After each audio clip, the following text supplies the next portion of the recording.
Khamzat Chimaev, a man that just likes to have fights 10 days apart and to absolutely dominate and, as he says, smash all of his opponents. Nick Diaz, he's coming back, eyeing a early 2021 return. I know we're all super excited about that one. We're going to speculate his best fight to return to. And then we're going to talk a little bit of Overeem Sakai from that fight night last weekend. And then we're going to look ahead to September 12th to look at UFC Vegas 10. So, Blake, I know you're excited about this stuff. I mean, if we want to start with Chimaev, though, he was a guy that we're both really hot on. I know I'm a huge fan of his now, just for his fighting style. You know, some dude that just goes into the octagon, kills his opponent, and then leaves, and then fights someone next week. But the crazy thing about this, though, is that the UFC straight up booking 2 fights for him at the same time. When have you heard that happen before? Off the top of my head, I couldn't tell you. Right. But I gotta say I don't really understand putting that out publicly. Yeah. It's kind of just I just feel like it's kind of like it's cool for Khamzat, but it's just kind of disrespectful almost. I feel like to good old Gerald Mearshart. So It is, right? it's almost like you're saying this guy's gonna beat his ass handily, right. and here's his next opponent. So, and I don't really like the looks of that. As Gerald, how do you feel when the UFC? I mean, on Twitter, you respond saying like he's not going to leave the octagon, which of course He's not going to leave the octagon physically able to fight. Yeah, that's what Gerald said about Love it. Khamzat. So I love that. I love the reaction from him, but at the same time, it's. I mean, I understand booking both of them in private and releasing the first one, and then like having the second one right after or a day after. That makes sense. But having, like you said, it's just pretty messed up for Dane to pretty much say, yeah, Gerald, you're gonna get smashed by this dude, and then we gotta get a second fight lined up already. Yeah. I mean, I think they could have just maybe just done it in secrecy, possibly, or I don't know. I just don't think putting that out like that is. I don't really think it helps anyone, honestly. I mean, besides the legend of Mr. Smash. Mr. Smash, and then so he is scheduled September 19th, at UFC Vegas 11, I think, or is that one going to be? Yeah, no, it's going to be 11, right? That's going to be it's UFC. Then the next one's going to be Fight Island again, and then they're planning on Damian Maya for that one. So first they're disrespecting Gerald by giving him a second fight already, and now they're really trying to retire Damian soon. Yeah, yeah. right? I don't even understand Damian Maya taking that fight. He's just basically given up his ranking at that point. Right? For the guys he's fighting, it's a bad situation. But for Cosmo himself, dude, he's balling out right now. But I will be honest, Maya is always going to be an interesting challenge for anyone in that division because he is high level jiu-jitsu. Mm-hmm. He's a guy where if he catches you in his, I like to say Shark Tank in his open waters, he could kill you really quick. Mm-hmm. So it is interesting to see how he fares, how he shuts him down, and how he just neutralizes that threat. Well, there's a reason why Damian Maya isn't retired yet, or he hasn't been fully kicked out of the UFC by someone. It's because he always just somehow bounces back with his grappling his BJJ. We saw what he did against Ben Askren. Ben Askren, one of the most talented grapplers in MMA history, really. And then Damian kind of took him to school. And so, Maya always dangerous on the ground. But, I mean, also, I hate to disrespect Gerald because I'm sure Cosmo just going to maybe not run through him, but he's going to beat him. I really want to see Cosmo against Damian Maya already. Yeah, I mean, like I said, when he beats Damian, he's basically taken that ranking, and then no one has that excuse anymore. Like, oh, he's way below me. I have nothing to gain from that. At that point, he's directly inserted himself into the top of the Yeah. Well, Damian, the top of the conversation for it's welterweights. 7 right now. So in a span of maybe depends on how long it takes, a month and a half, maybe two at most for Chimaev, he very well may be in the top 10 of the UFC welterweight rankings and be right there close for a title shot. It's if he wins these next 2 fights, he will easily have one of the best years in UFC history in terms of. You know who he should call out? I'm calling it right now. Who's he calling? He should call out Stephen Wonderboy Thompson. Oh. I mean, Steven has nothing going on for him right now. He's like one of the only guys in the top 5, besides, I guess, Leon Edwards, that doesn't have anything going on. It's like the only other pairing he could get maybe is Leon. I don't know if Leon takes that, though. Right. Leon is pretty much belt or bust at this point. Belt or Jorge, it seems like. Right. It's just belt or 3-piece and a soda. Man, but Khamzat very well may have the best year in. Or even Michael Chiesa too. That'd be another good one. Mm-hmm. There's some good fighters up here in welterweight. I like the welterweights right now, really do. Yeah. I can't wait. Two more weeks on that September 19th card. Colby Covington will be retiring Tyron Woodley. I can't wait for that fight. So we got that to look forward to, bro. I just can't wait for the crap talking from Colby. 15 rounds in a row? Question mark. If it goes all 5, is that gonna be 15 rounds in a row? If it goes all 5, it might be. I don't think Colby is gonna even want to finish him. He's gonna because if Colby starts dominating him, he's gonna be like, dude, let me beat your ass for 5 rounds. Straight up. I'm super excited for that. But then also need to talk about the return of Nick freaking Diaz, dude. Early 2021. Potential. Let's asterisk that with the potential.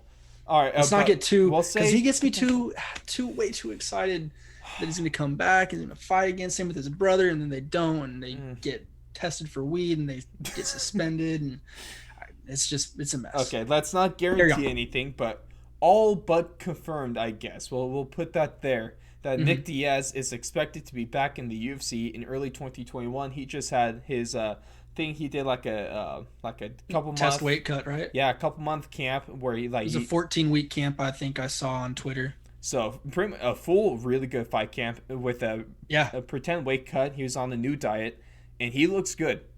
He really. You know what I really like about him too is you don't really hear much. Same with his brother. He's so you know what I mean? Yeah. Like I follow them on Instagram and everything like that, and you'll see the photos here and there, the training videos here and there, but not like these extensive workout videos that most of these guys are putting out now. They're still very old school, you know. They just go, they teach their kids, they do their workouts, they do their routine, and they get ready for fights. Hey, I really like that, man. I mean, you stay under the radar, don't talk too much smack unless you have like a fight scheduled like Nate pretty much has for the BMF. It's not official, not scheduled, but I mean, in all likelihood, that's the fight they're going to make, if we're being honest here. And I tell you what, man, sorry to cut you off. No. Whoever Nick fights, that's super important in my opinion, because him and his brother Nate, because you came into the MMA game super late, so unfortunately you weren't there during like Nick's reign. It's a damn shame. I know. For the pride, or not the pride, but like where were they at? Strike Force. Yep. Like where he fought Robbie Lawler and all that stuff. Like my brother-in-law, he was super hardcore like Diaz brother fans. Like I told you, we ran into them, or didn't run into them, but saw them like Metallica concerts in Sacramento. Like they were local guys. Everyone was super into them. They've had like this cult following for like, man, almost 20 years now, I'd say. Really, especially ever since Nick Diaz got into Sacramento area too. Yeah, they're huge around here. So what I'm trying to say is I'm really interested to see, is he going to have that same following? Is it like, are the numbers going to follow? Are we going to see that is he going to be a big ticket again? Because he's still relatively young. I don't know if he'll get up there, but I think he can get close. He could definitely get close. He is going to bring things. That's why I kind of brought the BMF rematch with Jorge Masvidal probably taking on Nate Diaz again. But we saw a little some stuff talk after the first fight. Are we going to see Nick Diaz versus Jorge Masvidal for the BMF belt after Nate likely loses again? I don't know about that. What would you like to see though? Who is the best fighter for Nick Diaz to return against? See, before I saw Robbie Lawler fight the other day, I would have said let's let them run it back and see how that goes. Now Robbie just looks bad. But now Robbie just I don't want to see Robbie fight anyone. Can I put something to your mind, Blake? Huh. Given for whatever form of a fighter we get that night, because it's been a little hit or miss, but when it hits, it hits. How about Anthony Pettis versus Nick Diaz? And that's another guy that's a similar opponent for his brother. So it's like Jorge Masvidal. It's like they're literally fighting a family, you know. I kind of like it. So I mean, I just think I think Nick Diaz would just beat the crap out of Anthony Pettis, like really bad. Yeah, because I think Nick Diaz is the much better fighter out of him and Nate Diaz. So I think. So you think in someone top 10? Do you think Nick could come back immediately into the top 10? It depends, man. He's had such a long layoff. Mm-hmm. I really couldn't tell you because me personally, I don't think I've even gotten to see him fight since that Silva fight, I want to say. See, perfect world though. Who does he come back against is the thing. Who does UFC book against him? Yeah. You have to make a decision right now. Who do you book?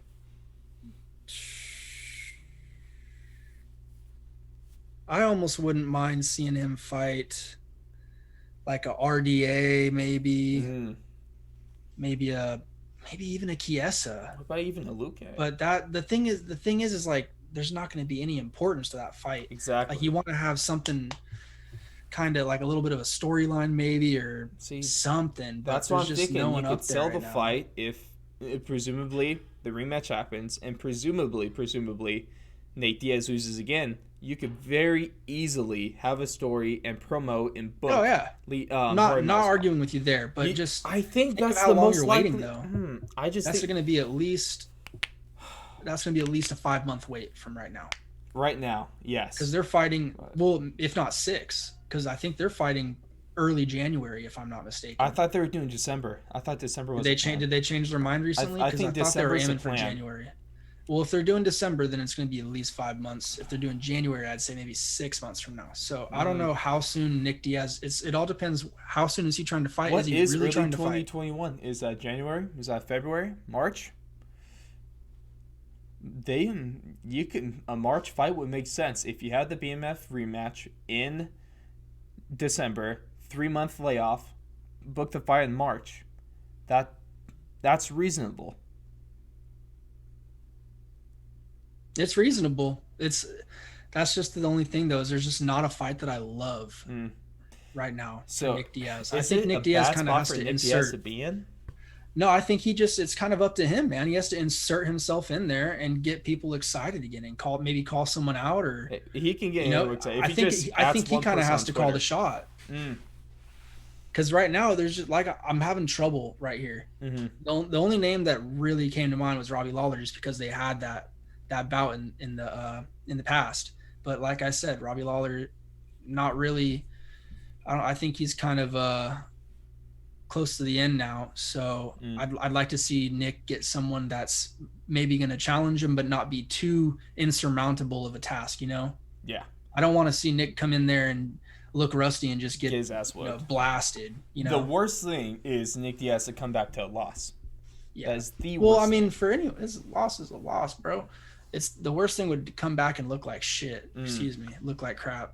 So if he has a really good fight against Jorge Masvidal, which I'm pushing for, I think that'd be a lot of fun. I do like the older brother, younger brother kind of thing there too. That could be a good one. Yeah, it could be a good one. I think that would be a very, very interesting story. For me, that's the smartest decision that you can make in this whole thing. It's probably the one that makes him the most money easily out of all the 15 fighters in UFC.com/rankings. That's the only one that would get me excited. He's not going to get Teleshot off the bat, of course, but BMF title, it's not a real one, but there is still a weight to the BMF title. Honestly, it's probably more popular than the welterweight belt is right now. I would 100% say that the BMF belt is better than the welterweight belt. I mean, not in terms of talent, but in terms of pool and money and popularity. So, hey, that's my pick. But I want to turn my attention to our action from September 5th, that Saturday night, because it wasn't looking like a good card. 9 fights on the card, like the lowest it's been in years and years and years. But we still got some good action from this. Dude, I turned it on at like 3. Mm-hmm. I went on to ESPN Plus and I was like all excited. I was like, all right, here we go. But I hadn't checked Twitter because I had to like drive to my friend's house, Yeah. And I guess in that time, I hadn't checked. 2 of the fights got pulled because of COVID. So it went from the 3 p.m. start time Pacific to 4 p.m. And so we just had to sit there and eat pizza in silence. Hey, pizza's still good though. That's still good. Wasn't too weird. At least you got pizza. But one of the guys I really want to talk about was Brian Kelleher's performance of the night, getting submission 39 seconds into his featherweight bout against Ray Rodriguez. Damn, that was impressive. Brian Kelleher, that performance kind of reminded me of what we what we've been seeing from Caceres recently. Just a savvy veteran going out there and just schooling these kids. I mean, and Kelleher is doing it on another level. He's finishing folks for the most part. Straight up. And now he ties the UFC for most wins in 2020 with 3 now. And he's having a good year. He's been one of the guys that in this whole no fan era, he's been making fights, he's been making money, and he's been racking up the wins. So he's really taken advantage of this. Oh, it sounds so overused, but unprecedented times. He'll probably get at least one more fight into by the end of this year. At least. So, imagine if you walk out of the year with 4 wins. You can't do much better than that. 5 fights. And I think he's got at least 3 performance bonuses now. Does that make it 3? Yeah, he's racking up the 50Ks, dude. Ooh, that's 150 G's right there. Up 50Ks, and also that's just in bonuses. Shout to Nevada because I don't think they have income tax too, so they're making way more money now. Right. It's a great time to be a UFC fighter from America and training in America right now. I mean, that 50K typically it's tax, man. No, you getting that straight 50K, dude. Just give me the check. Right. So damn, good for him. Next one, we also had another performance of the night bonus. We had 3 performances of the nights in a row. And next one with Andre Muniz, getting the round 1 submission about halfway through against Fabinski, and so some impressive grappling on him too. Yeah, it wasn't the most interesting fight, but he got the job done. He submitted him fast. You can't really complain. No 50K, but then also another guy. No 50K for fight of the night, but we have 4 performances of the night, so I got one of them. Next one was a guy that was kind of lighting up the Twitter world.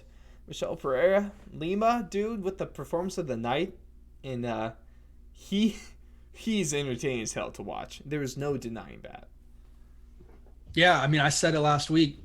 I can't wait to watch this guy. The only problem that he has is just weight, and it seems like I think they were saying recently he's made a move to to Vegas and has been utilizing the performance, and so that I think that's made a big impact. That's very smart. Might as well take advantage of what they give you. Right, exactly. If you got that Performance Institute, you better go over there and use it every day if you're able to. Hell of an institute. Just from what I've seen, state of the art. Like watching Aspen Ladd and watching Josh Emmett and their stuff and their recovery. Man, that thing is high tech. Dana White does not mess around. Right, that's super cool that they have that at their. And then do you see that they're building the hotel too? So they're I did see that. Super smart. Okay,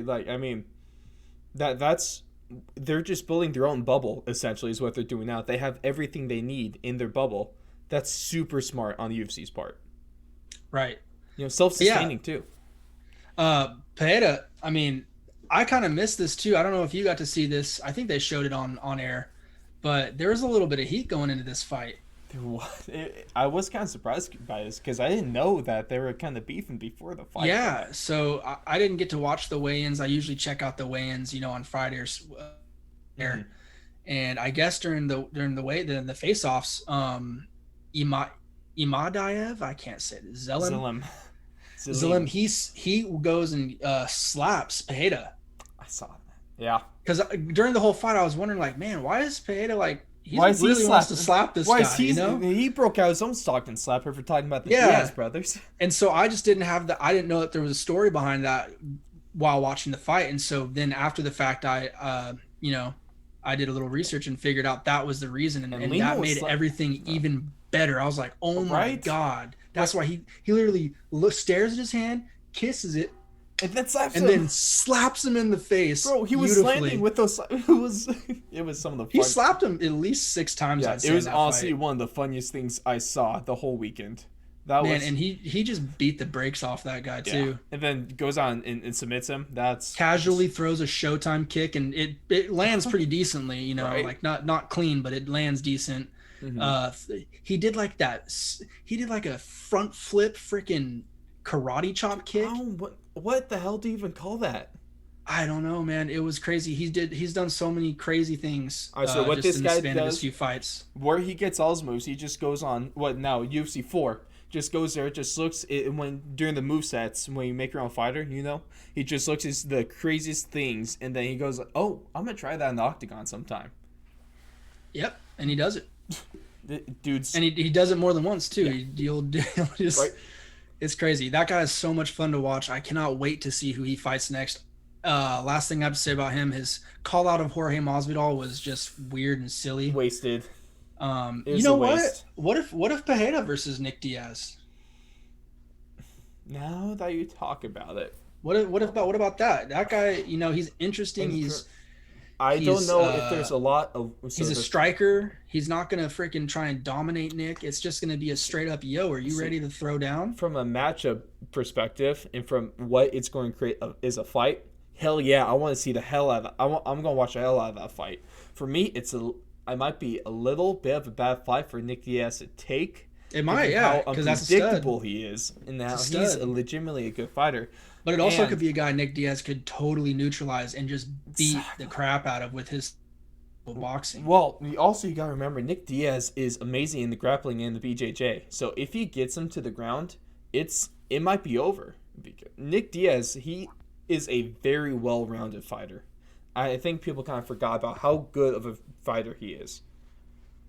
Better than his brother, better than Nate in terms of I guess how smooth and skillful he is.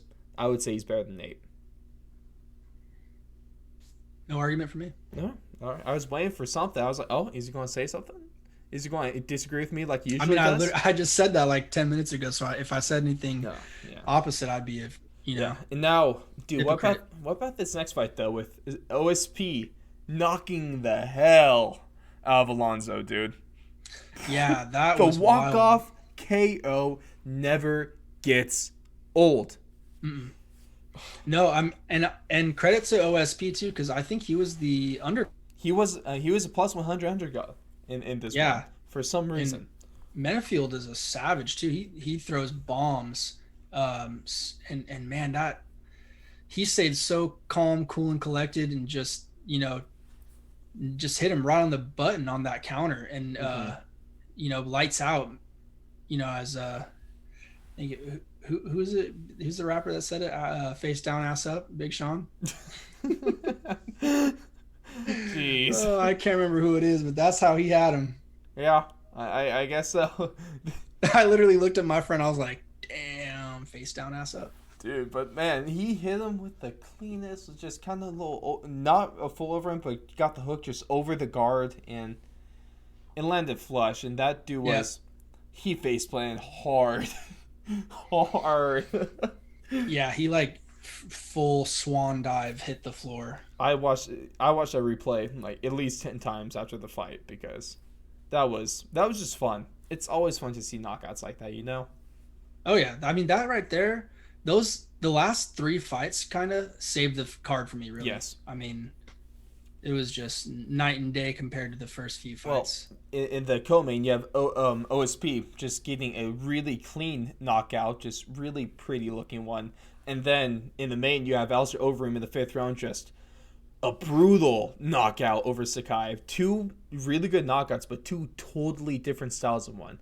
And then Alistair Overeem proving he is now won in 4 decades of fighting.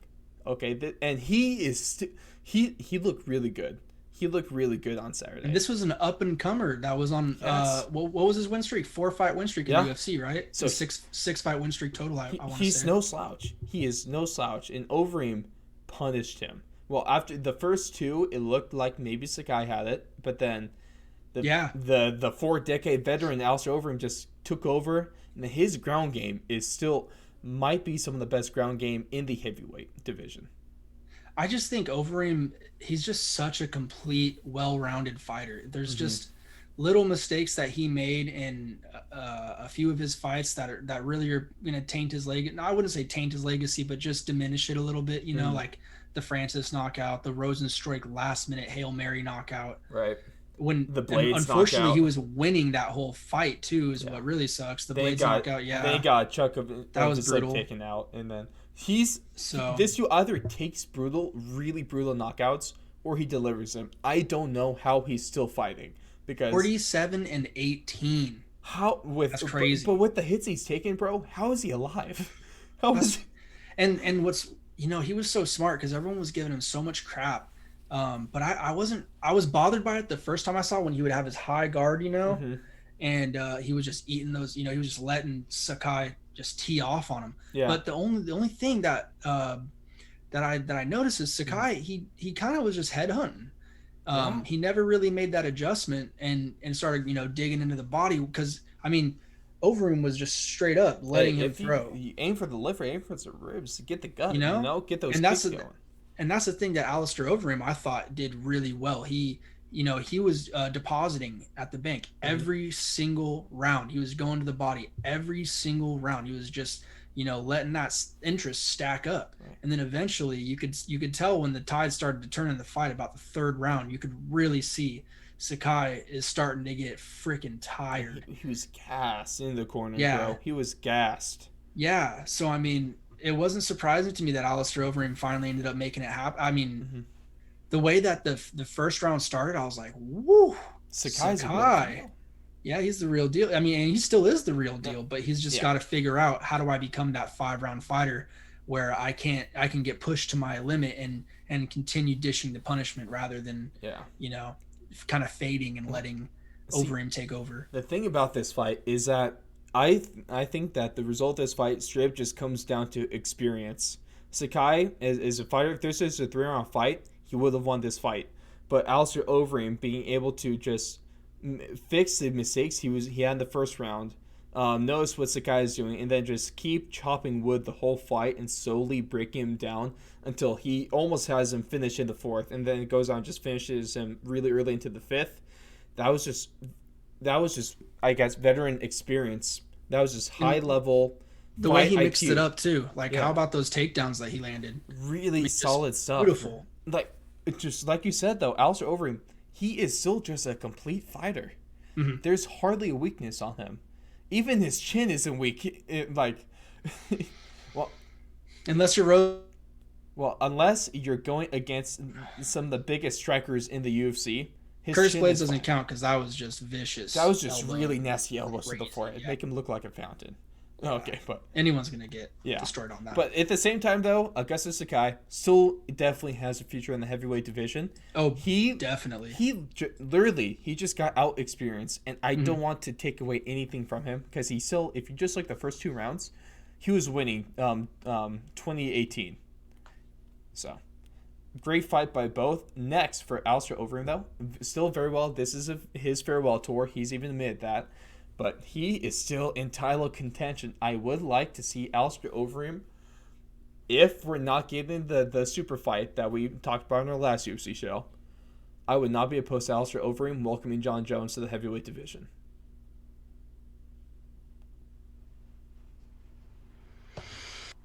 I don't know. You don't know? What? Like I said, I think it's Stipe or bust. It's got to be either Stipe or Francis, and it has to be for the belt. So he just doesn't take a fight unless he gets something now? He's now 5 in the heavyweights. Who? Overeem. Overeem? Yeah. Well, I'm not saying Overeem shouldn't take a fight. I'm just saying John Jones. For Jones. I thought you were Jones. Okay. It's for Overeem though. For Overeem, I don't. Rosenstruik and Overeem could be a good rematch. I know he would love to get that one back. Yeah. I'm looking at the rank. And his only fights are up, but the people in front of him, Ngannou, Blades, Rosenstruik, Lewis, Has he fought Lewis yet? I don't think so, but I think they're doing Blades and Lewis though. Right, Lewis and Blades are going So at that's it. the next one. So that leaves Rosenstruik and Ngannou. two I bad mean, losses that he maybe could if he avenge. rematched one of them, I'd rather see him against Rosenstruik because that would be an interesting one to run back. I mean, because like you were saying, he was winning the fight until the last round with the knockout. So if he goes in there, does the same thing again, he could very well avenge himself. And Rosenstruik looks better than he did in that fight. So I think you can make a case for a very, very interesting rematch. If you're the UFC, I think you could easily sell this one. My bad. I was checking the air quality index. You're dying. Looking bad over here, bro. Hey, you're dying in California. But I think Overeem, Rosenstruik, book the rematch. That's the way to go. I'm here for that. I'd watch the hell out of that. And now Because that was really Francis one where he just kind of got, sent to Pluto. He is still in orbit. And now the last thing we need to talk about, though, Blake, is a little look ahead to September 12th's UFC Vegas 10 card. A lot of people are overlooking this one, especially just from the main event. But this still can be really good. So what's one of the first fights that you're looking forward to? Okay, so for the UFC Vegas 10 this Saturday, beginning at 3 p.m. Pacific time, just trying to make sure you guys don't miss out. The first fight, I have no idea about these women. I hope they have a fantastic fight and someone gets their butt kicked. Or maybe they both beat each other's butt. I don't know. I just hope it's entertaining. However, the next 4 fights after that, I can promise you, will be entertaining. We got Brian Barberena. He always brings a fantastic performance. He most recently, I think, fought, I want to say his name's Randy Brown. Might be wrong on that. But the fight that really stood out to me recently that he, I think it was either early this year or late last year. It was against Vicente Luque. And that was just, they beat the hell out of each other. Mm-hmm. So that guy just throws down. Love it. The guys that fight after, that's a welterweight bout. The next fight, right, and like I said, this is 4 fights right in a row off the prelims. So probably right about 3:30, you're going to get 4 bangers. So you get Ryan Barberena first. Don't know too much about the guy he's fighting. Then you get Brock Weaver, Macho. Both those guys, I've seen multiple fights from them, and they throw down.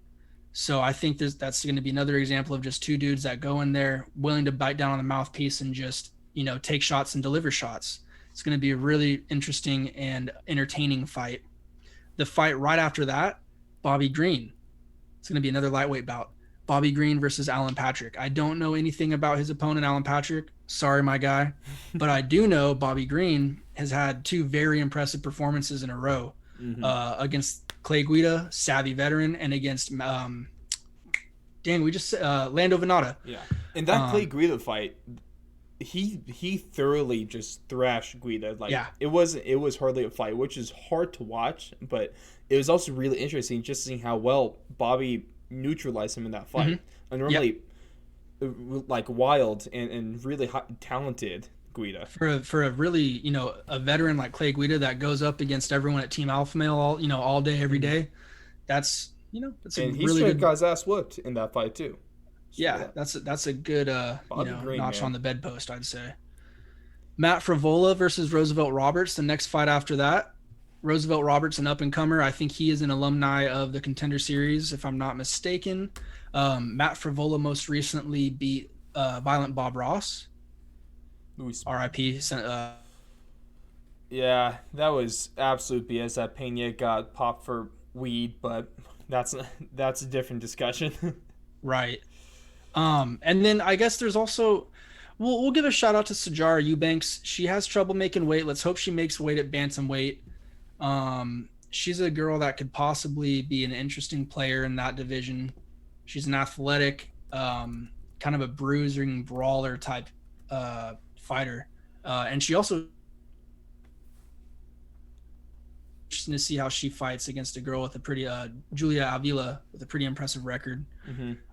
We're just always looking for new standouts in that division. You know what Julia I mean? In the did look good. 135s. Her last fight was on June 13th. Mm-hmm. That was the I versus Kavia fight. Okay. Fight card, and she looked very good in that fight against. Who did she fight? Gina Masny. Okay, So, I don't really remember that fight. I'll have to look back I remember on that. Julia looked good, and I'm excited to see what she does this weekend. Then also another guy that was on that same card, the June 13th card, was Tyson Nam. We remember him from his highlight reel 32-second knockout. And oh man, was that I've never seen. You hardly see knockouts like that in the flyweight division, and that dude has a boomstick, straight up. Hey, and this guy is 36 years old. And it's kind of like now or never for Nam. Mm-hmm. Or Nam. Sorry if I Matt mispronounced Schnell is a big step up in competition for him, though. He could break into the top 10 with this fight, but also he could break into the top 10 with this fight. He could break into the top 10 with that freaking fist. He just gotta land it, bro. If Tyson's able, hey, if we're talking, I thought we were talking about featherweights. I was gonna say R.I.P. To the boy Ricardo Lamas. Mm-hmm. Want to wish him a good retirement. Right. Not rest in peace, but retire in peace. That's a good one, Blake. You're very creative with that. And then on the main card, we have a few good ones on here. Billy Quarantillo. Yeah, Quarantillo, he fought the Alpha Ginger? Is that what his nickname is? I can't remember what the hell he called himself. I think it is. It was something. That was ginger. the fight that we were saying was so strange because he just turns around, faces, turns his back to the fight and just gets popped in the head and dropped right around. So that's because I was like, man, we were talking before we started recording. I was like, I don't know this Quarantillo guy. We're real professionals. We actually talk before we record, so we make sure stuff is good to go. We were shooting the stuff. And I was like, dude, I don't know who this guy is. So I clicked on him and I saw, oh, okay, he fought the Alpha Ginger. I know who he is now. So I hope he has a decent fight this weekend and maybe builds a little bit more steam. The next fight that maybe we want to talk about, Roxanne Modafferi. Mm-hmm. Come off her dismantling of when she was a fairly large underdog in that fight too. Man. Macy Barber, big up and comer. Unfortunately, there is an asterisk because she did have that pretty bad ACL tear, which that doctor in the cage did say it's fine or whatever just by touching it. So human MRI machine. The world is a wonderful place. But to be fair though, even with the knee injury, Roxanne brutalized her straight up. And so I'm really excited to see what she does against Andrea Lee. She could move up the flyweight division. Modafferi she's just been around. She's seen it all. Mm-hmm. She's another savvy veteran. I keep saying that. That's a vet, man. I think she can get it done against pretty much anyone in there. The only time that she ever struggles really is if she's going up against someone that's maybe super physically dominant because she's just not the strongest. Mm-hmm. So we'll see on Saturday how she looks. It could be another good fight for her though. Now this next one though is Kama Worthy. Speaking of Luis Pena, his last win is also over Luis Pena, but he's kind of an older fighter in like 33, but he's 16-6, and it looks like the Death Star is looking for kind of a bit of a push in the UFC. Yeah, and I want to say I thought he fought on Contender Series. Let me see. Well, if he's been around for a bit. I'm on Azatar. I mean, not too much on him. This looks like it should be a no odds on this card yet, but it looks like it should be a pretty. I wouldn't say decent, but Kama should be winning this fight at the very least, And hell, in that lightweight division, very stacked, very loaded, and very dangerous lightweight division, he might be able to get close to breaking into the top 15. Who knows? He was supposed to fight Michael Johnson. That's interesting. I would have liked to see that. Hey, now we just Wow. get him against Ottman. Man, he's on a 7 fight win streak right Mm. now. The dude's good. I mean, he's a little up in age, but he's good, and he might be able to make some moves in that lightweight division. You know, it's interesting. The last guy he's lost to is also on that card. Isn't Kyle Nelson on this card? Is Kyle Nelson? Isn't he fighting Quarantillo Mm-hmm. Yeah. Kyle Nelson is fighting Quarantilla. yeah? So that's the last guy that That's beat Kama Worthy back in 2017, that's damn. That seems like such a long time ago. right? So yeah, that's super interesting. I mean, um, Worthy has had some really good performances. I mean, 3 finishes in a row against Adam Ward with a punch, Devontae Smith a left hook, and Luis Pena, Got with the guillotine. aka Violent Bob Ross, guillotine choke. That guillotine was nice too. So this is a guy that has a full head of steam going right now, I'd say, and if with another good performance, he could possibly call out a really a top ranked name possibly. He could call a top ranked name in that lightweight division. He could call out a Gregor Gillespie. I think he could call out anyone in the like 12 to 15 range with the record could, that he's put together. He could do. I mean, Cerrone's still listed at 14, but that's. Because I mean, Pena's been trying to crack into the rankings for about a year or two now. I would like Worthy against him. I mean, he's only 15, only 15. But Drew Dober against Worthy could make for a good scrap. That could make for a good scrap. Yeah, Dober versus anyone could make for a good scrap. Straight up, I like that. And now this main event, which a lot of people are, I guess, disappointed by, is supposed to be the co-main. Got moved up. And who was supposed to be the main event again? I forgot. That was the that fight with UFC Vegas 10. It was supposed to be dude tested positive for COVID. That was supposed to be the Glover Teixeira Thiago Santos one. With Glover testing positive for COVID, he's now been bumped a couple weeks down. Unfortunately, that was supposed to be the number one essentially the number one contender fight. Number 2-ish. It was okay. It had a lot of weight on it. Okay. It would have been the next championship fight. But now, I mean, this fight, it might not carry the same weight, but this fight does have a lot of weight on it for the strawweight rankings. And this is 5 rounds, correct? It is 5 rounds. They signed the contract for 5. Cool. Yeah, I mean, so, yeah, I understand. It's not the same. It's not 2 heavyweights thrown down. It's not 2 light heavyweights thrown down. But it's Michelle Waterson and it's Angela Hill. And I'll tell you what, Angela Hill, I think how many times has she fought this year? 3 or 4? Mm-hmm. She's up there. She's up there too, right? And she's had some really entertaining fights. I mean, the Gedalia fight where she got freaking robbed. That was disgusting. Shame on the judges for that fight. She KO'd Hannah Cyphers. My goodness, she's just had a rough year. She beat that Look Boone girl in by decision. So I mean, she's already got 2 dubs and a loss this year. Mm-hmm. She's fighting against Michelle Waterson, who I would say primarily is a striker. Mm-hmm. I think both of these girls would rather have a kickboxing match than I don't think either of them is going to look to exploit the other on the ground. And that's why I'm attracted to this fight. Like, I think that this is going to be very interesting. I think it's going to be entertaining.